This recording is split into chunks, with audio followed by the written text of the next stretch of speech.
नमस्कार दोस्तों, मैं इंजीनियर DS राठौड़ आपके अपने YouTube channel DS Rathore creation में स्वागत करता हूं। मित्रों, आज के इस वीडियो में हम चर्चा कर रहे हैं केतु की महादशा में केतु की ही अंतर्दशा के फल को लेकर के। केतु की महादशा हो और उसमें अंतर केतु का ही हो तो ये अवधि 4 महीने और 27 दिन की होती है। और अगर किसी भी व्यक्ति या जातक की कुंडली में केतु की स्थिति उत्तम है, बलवान है, यानी केतु उच्च राशिगत है अथवा अपनी ही राशि में विराजमान हैं या फिर मित्र ग्रहों की राशि में है या फिर शुभ ग्रहों से दृष्टिगत हो रहे हैं, यानी शुभ ग्रहों के प्रभाव में है, शुभ ग्रहों के साथ युति बना रहे हैं, तो ये सारी अवस्थाएं कुंडली में केतु को शुभता प्रदान करती है, उसे बलवान बनाती है।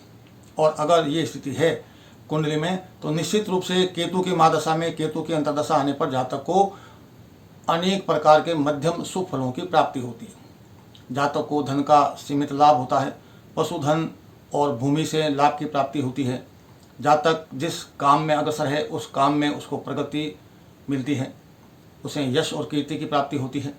साथ ही साथ केतु आकस्मिक घटनाओं का कारक ग्रह, तो ऐसी सूरत में केतु की महादशा में केतु के अंतर्दशा आने पर और केतु की कुंडली में बलवान होने की स्थिति में केतु आकस्मिक लाभ प्रदान करता है, आकस्मिक धन लाभ की प्राप्ति होती है, आकस्मिक शुभ फल प्राप्त होते हैं, घर में आकस्मिक रूप से मांगलिक कार्य शुरू हो जाते हैं। कुल मिलाकर के केतु की महादशा में केतु के अंतर्दशा आने पर, केतु की शुभता होने पर अनेक प्रकार के आकस्मिक शुभ फलों की प्राप्ति होती है। और अगर कुंडली में केतु की स्थिति अशुभ है, यानी केतु पाप ग्रहों से पीड़ित है या फिर शत्रुओं की राशि में है या फिर नीच राशिगत है, और कुल मिलाकर के अगर बलाबल में भी केतु कमज़ोर है, निर्बल है, तो ये जो फल कथन अभी कहा गया था वो उसके विपरीत हो जाता है।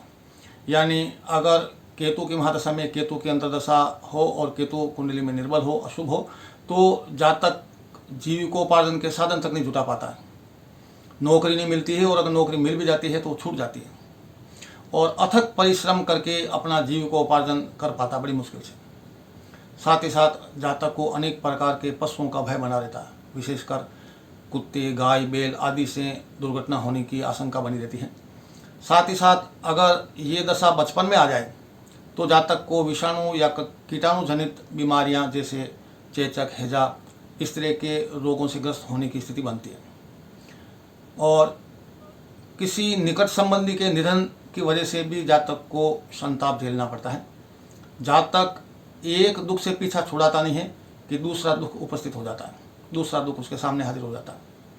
शत्रुओं से कलह रहती है, मित्रों से विरोध रहता है, लोगों से अशुभ वचन सुनने को पड़ते हैं, शरीर में बुखार और जलन की बीमारी होने लगती है, संचित धन का नाश होने लगता है और मित्रों से विरोध हो जाता है। साथ ही साथ इस अंतर्दशा में, यानी केतु की महादशा में केतु के अंतर्दशा आने पर व्यक्ति तपिश की बीमारी से ग्रस्त होकर के अपना स्थान छोड़ करके किसी दूसरी जगह रहने को मजबूर होना पड़ता है उसे, और अब तक जितना भी उसने धन संचय किया होता है उस धन का नाश हो जाता है अगर केतु की महादशा में केतु की अंतर्दशा हो और केतु कुंडली में अशुभ स्थिति लिए हुए हो। लेकिन अगर केतु की स्थिति कुंडली में शुभता है तो निश्चित रूप से मध्यम सुफल तो प्राप्त होते ही हैं जातक को, क्योंकि ये दशा की जो अवधि है वो इतनी विशेष लंबी नहीं है, मात्र 4 महीने और 27 दिन की है।